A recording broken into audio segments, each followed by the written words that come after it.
When Isabella was a young girl, if anyone asked her what she wanted to be when she grew up, she would give them the same answer. For so many years, the answer was the same, and still to this day, it has never changed. She wished to become an actress. This upset her mom, and she was determined to not allow her to be an actress. She tried everything she could to convince her to change her mind and to be more practical. But Isabella's father, John, believed in her and her dreams so completely that he told her that one day she would be on stage in front of the whole world, and she would even win an Oscar for Best Actress. In fact, he supported her all the time, even on the weekends. When the weather was nice, he would take her to the park to practice her acting skills. They even had a little pact that neither he nor she would tell her mother he was helping her or training her. He chose the park specifically because it was far from the rest of the city. One day, John told Isabella that he had found a very suitable way to test and improve her acting abilities. The method was called the accident game. Allow me a few seconds of your time to explain the rules of the game to you. First, they would soak Isabella's knees with fake blood and place some of it on her clothes as well. Then she would go to a tree far away in the garden and fall to the ground, lying on her back pretending she had fallen from a tree, acting as though she was hurt, screaming and crying. She would hit the ground with her hands in pain and shout loudly. Sooner or later, someone would notice and come check on her to see what was going on. John would then make an appearance and display his acting skills as well. He would wait for the stranger to come closer and try to help her before he would suddenly appear from the place where he had been hiding. With a shameful tone and his voice trembling, he would say, "God, I am so embarrassed. I am so sorry. I don't know what to do. But her mother died a few months ago, and I don't know whether I can take care of her alone or not." Usually, after hearing those words, anyone in the world would sympathize with him and try to help him as much as they could, which is what he wanted. After he had attracted the attention of the nice person, he would share details about their personal life in order to build a relationship and trust with them. John would say something like, "Can you help me transfer her to the hospital? I really need someone to help me and be with us there." The part Isabella loved the most about their game is if the person agreed to get into the car with them, John would reward her and give her an ice cream for being a good actress and convincing them. But if the person refused or argued, then John would console her and tell her that she was good, but next time she would be better. If the stranger got into the car and decided to go to the hospital with them, John would drive the car towards the hospital. After a while, in a specific area, John would slow the car down anxiously and pull over on the side of the road. Then he would say that he had a flat tire and needed to change it. He would stop on a specific street and ask the person who was with them to get out of the car with him to help him with the flat tire.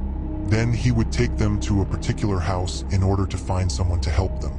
After a while, John would come back and tell her that he had explained their funny little game to the person and given them a financial reward and appreciation for their cooperation. To be frank with you, that is what he used to say that he did. He always locked the car doors when Isabella was inside so she wouldn't come out to see what they were up to. But one night, Isabella was at her friend Cynthia's house, and they turned off the lights and turned down the TV so her mother wouldn't get mad at them. Suddenly, Cynthia said while reading something on her mobile phone, "Have you heard of the case of people disappearing?" She was sitting on the chair next to the bed. She looked at her phone and saw that Cynthia was reading the news from a newspaper website. She told her that she did not know what she was talking about at all. Cynthia began to explain. The issue started about 5 years ago. More than 7 people disappeared in mysterious circumstances. In addition, the police suspect that there's a serial killer in the city. She took the phone from her and saw the details of the news. But what caught her eye were the pictures of the 7 people who had disappeared. She knew them well because they helped her and her dad before in their game. At first, she didn't understand what was happening, nor did she know what it all meant. But suddenly, she understood everything. John was the one who had been killing them. No, it can't be. She couldn't believe anything like that. But it can't all be a coincidence. Despite the anxiety that she showed in her face, she didn't tell Cynthia what she was thinking about. There was only one solution in order to be sure. She had to play the game with John one last time. But this time, she wouldn't let him lock her in the car like the times before. John drove while the man sat in the front seat next to him, and Isabella sat in the back seat. She couldn't describe what she was feeling, as she knew that there was a possibility that she was participating in a crime and that this man could get hurt. But first, she had to confirm whether or not John was involved. They sat in a car on the side of the road just as they always had. Quickly and lightly, Isabella changed the car key. Of course, the man got out of the car with John because he wanted to help him with the tire that needed changing. Then they entered the same house.